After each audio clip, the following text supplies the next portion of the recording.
next up, we have Ms. Woo Bandel. Woo has presented for us before at a caregivers night, so come on up, Ms. Woo. So Woo is a Colorado native. She currently lives in Grand Junction, Colorado. She has a passion for working with older adults, mainly those impacted by Alzheimer's and all causes of cognitive impairment. Woo has worked in adult day services, memory care, and a skilled nursing facility for individuals who have unique behaviors related to dementia and at the Alzheimer's Association. Woo has a bachelor's degree in social work and is currently pursuing her master's degree at Colorado Mesa University, where she will participate in an internship with the Grand Junction Police Department and co-responder team. So Woo has a presentation, Understanding Dementia.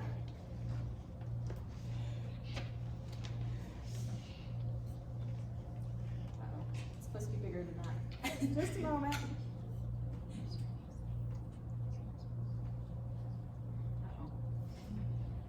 Maybe hit the arrow. Thank you. Heck yeah. There we go. Now we're in business. Cool. Thank you. Thank you. Well, hello. How's everyone doing? Good. Well, first I just want to say thanks for all the work that you do. When I worked in long-term care, CNAs were truly the most important part of the team. And you guys know the residents so well. So I really value the work that you do, and I just wanted to say thank you to start off. So raise your hand if you're willing. You don't have to participate, but raise your hand if you either know someone with dementia or you currently are helping or caring for someone with dementia. Like a third of you? Okay. Good to know. I'm just curious who's in the room. So, I just want to make just one quick disclaimer. This information is not associated with any organization. It's just basic information related to dementia. So, what is dementia? How many of you in the room can say, I know exactly what dementia is? What's a good definition of dementia? Does anyone want to take a stab at that? No takers. Okay. Dementia is this really what we call an overarching umbrella term for a collection of symptoms. So it's this big word, or this one word that we use to describe a lot of different things.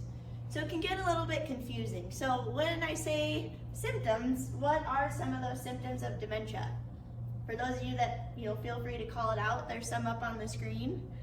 But those symptoms are going to be changes in behavior, thinking, our ability to reason, or our executive functioning.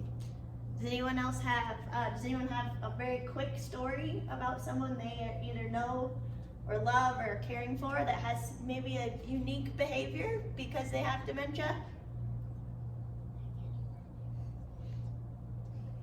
I have one just because I can. Yes. So I have a hospice patient right now that suffers from Lewy body dementia. And so lots of aggressive behavior from him. But the other night he fell out of bed, just thrashed out of it, and his wife gets him back in bed and lays him down. And the next morning, he was like, I want you to say it to his wife. His wife's like, what are you talking about? He's like, I want you to tell me I did a good job. And she's like, falling out of bed last night? He was like, no, I want you to tell me I did a good job. I did something that I didn't think I'd ever do. And she's like, well, what did you do? He thought he had bungee jumped out of bed 18 feet and wanted the wife to give him a kudos for doing it and doing it well. So. That's a perfect example. So I heard most of you in the room laughing. I really like to use humor in the context of dementia. Some people may say, I'm really, especially if it is our loved one, they might say, I'm not at a spot where I can laugh at this. This sucks. Dementia sucks. Some people aren't going to use humor, and that's okay. But for caregivers, especially when I was one, as a QMAP, I had to use humor because there are just some funny things that happen, in my perspective. My grandma was living with Alzheimer's, and some of the things she would say, I was like, what the heck did that mean? It doesn't make sense sometimes. So keep in mind as caregivers, it's okay to use humor if that's how you're going to cope through some of these really hard moments. So as I mentioned earlier, dementia is this overarching umbrella term. So truly what I mean is if we're holding an umbrella, This is dementia, lots of stuff. All of those spokes coming down are different types of dementia. So how many of you have heard of Alzheimer's? Almost everyone in the room. So question, is Alzheimer's a type of dementia? Yes. Yes. Cool. So it gets a little bit confusing. Alzheimer's disease is a specific type of dementia. It's the most common type of dementia. So if I take everyone in the world who had dementia, about 60 to 80% of those individuals are going to be living with Alzheimer's disease dementia specifically. Now there's a lot of other types of dementia. So if you as caregivers are saying, yeah, I know my client or my patient, the person I'm caring for has dementia, that could mean a lot of different things, right? That could mean they have Alzheimer's disease, so their memories, with Alzheimer's disease, their memory is going to be significantly impacted. Amy brought up Lewy body dementia. Yes, their memory might be specifically impacted, but they might have a significant amount of hallucinations or more sleep disturbances. So the different types of dementia do matter because we're gonna see different symptoms in those individuals. How about vascular dementia? Anyone ever heard of that? Yeah, what is that? My father-in-law has that right now. It was where the arteries get all clogged and he doesn't get blood to his brain. Okay, I'm sorry to hear that, but you're right. So it is caused by changes to the blood flow in our brain. So maybe that's multiple mini strokes. We may not even know we've had multiple mini strokes, but we're starting to have some cognitive changes. Then we go in for an MRI, it makes sense. Or maybe it's one massive stroke, so it's post-stroke dementia. So it's the onset of some type of blood flow changes to our brain that's causing those cognitive changes. Younger onset dementia, what's that?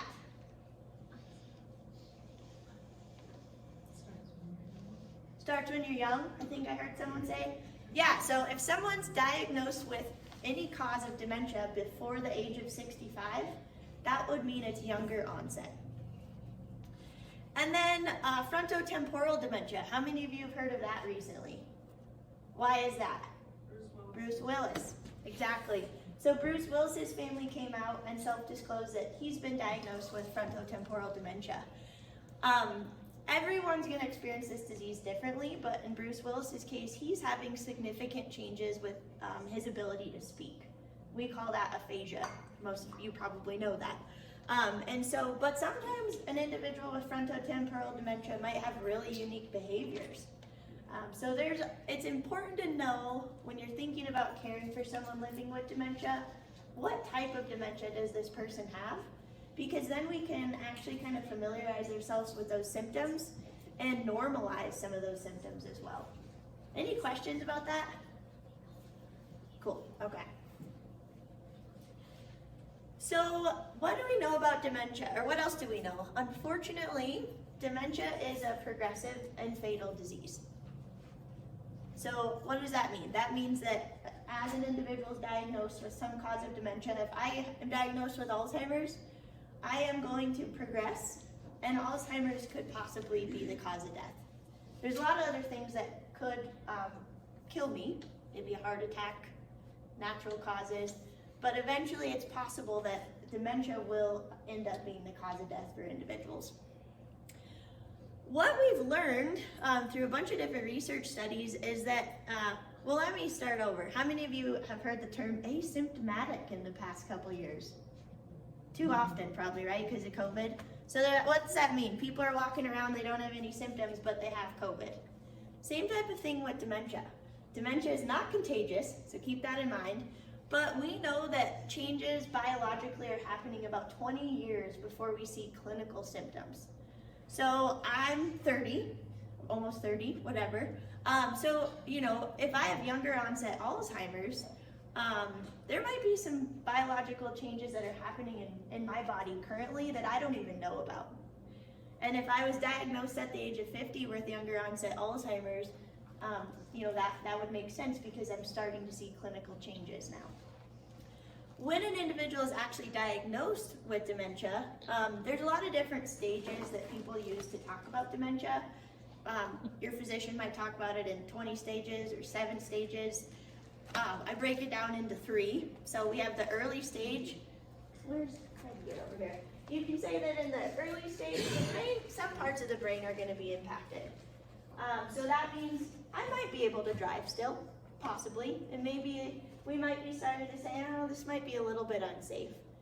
I do still have the ability to make decisions. So that's really important for the most part. That's really important that we keep dignity and choice and respect at the forefront of our minds when we're taking care of someone living with dementia.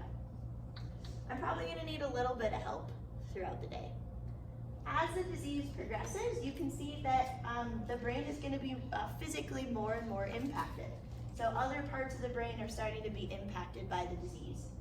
Most likely in the middle stages, our clients, loved ones, they're not going to be able to drive safely anymore. They're probably going to need some help with those ADLs. If not, they're going to need a decent amount of help with those. And most likely they are going to need help every day. And that could be with those ADLs, that could be with helping them remember.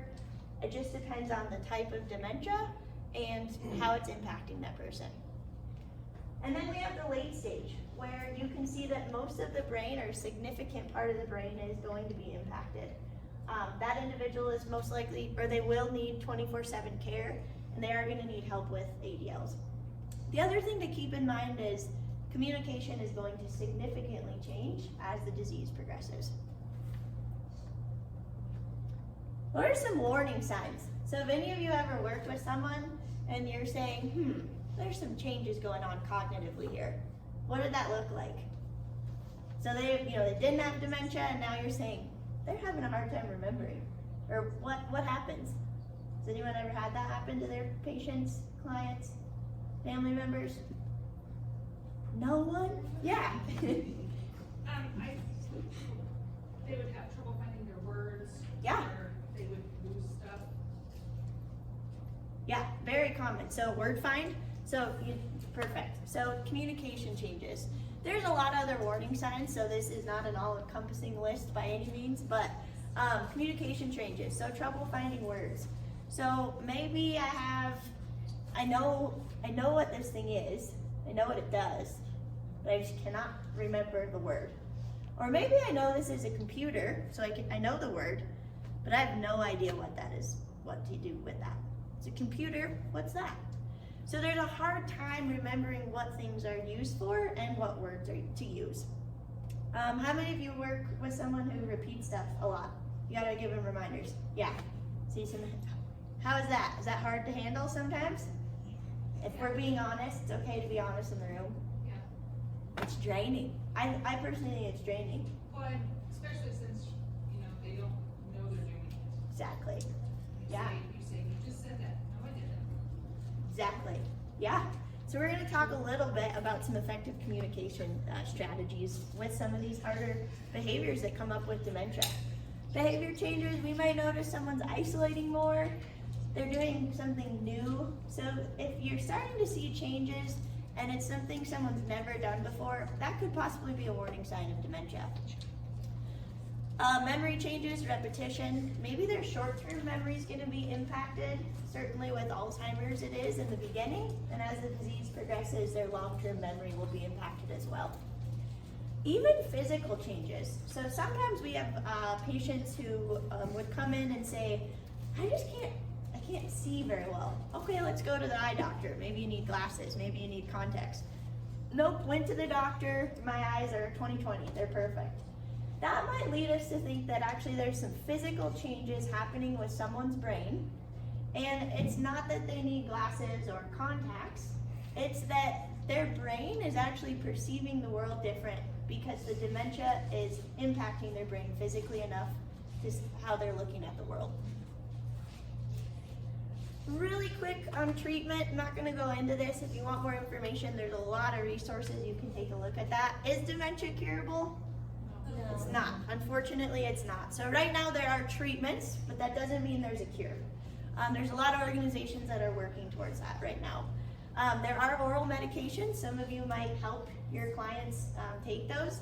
Those do not stop the progression of the disease.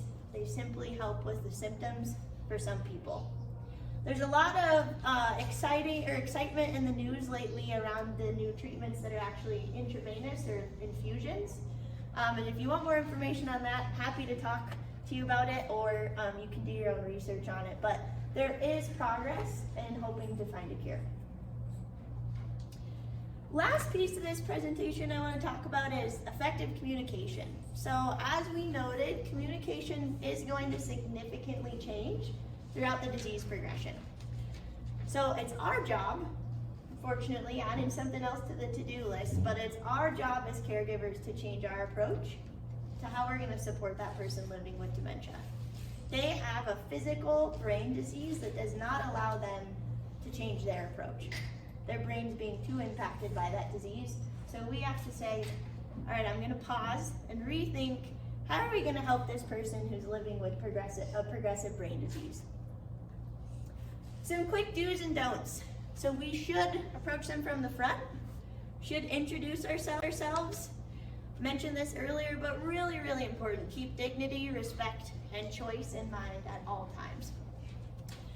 We should agree with them, with one caveat, unless there's a safety concern. So maybe, what's your name, if you don't mind? Dana. What was it? Dana. Dana. Maybe, Dana, I come up to you and I've been living in your memory care unit for 8 years, and I come up and I say, I just went for a horseback ride and it was awesome. And you're like, no, you didn't. What am I gonna do? Get angry. I'm gonna get angry. Yes, I did. Because to me, it was real. Maybe I hallucinated that because of my dementia. Maybe I'm thinking about a memory, but I can't really express that it was a memory.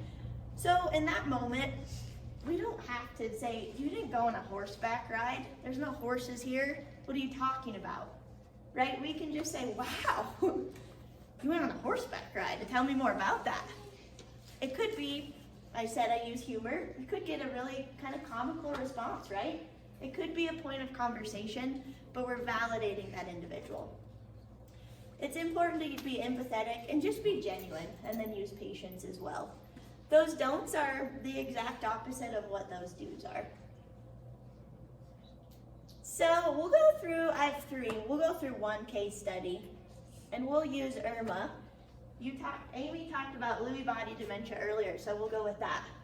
So Irma is an 86-year-old resident at the memory care facility you work at. You're currently on the night shift, and you hear Irma screaming, get him out of here, get him out of here. You go into Irma's room, and she tells you that there's a dragon in the room, and he's trying to hurt her. What do we do to help Irma? Any thoughts? A dragon hunter. I'm a dragon hunter. I heard that. I have been a dragon hunter multiple times. Irma, her name is not Irma, but Irma's character is real.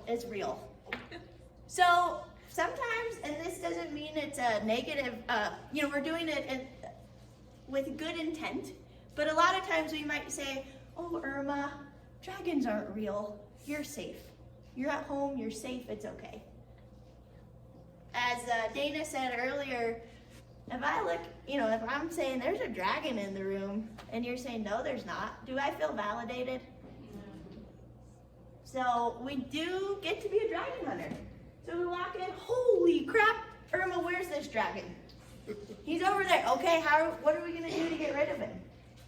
She says, grab a stick and we're gonna hit him. Okay. I don't know how many times I took a broomstick to the wall to get rid of the dragon so that she could go back to sleep. There's no reason to tell Irma that there's not a dragon, because to her experience, it's real. Anyone else have any stories like that? I see some of you laughing.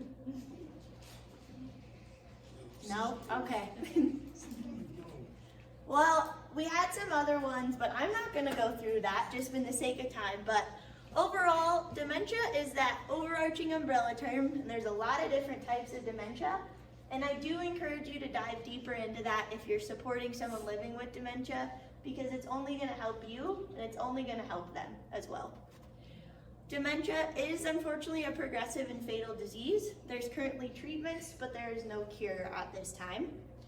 And our approach is really, really important. So how we communicate with that individual And then I've said it twice now, I'm going to say it one more time. If you get anything out of this talk, it's that providing that individual with dignity, choice, and as much respect as possible is really important. And it is going to help you take care of that person better. That's it. Thank you.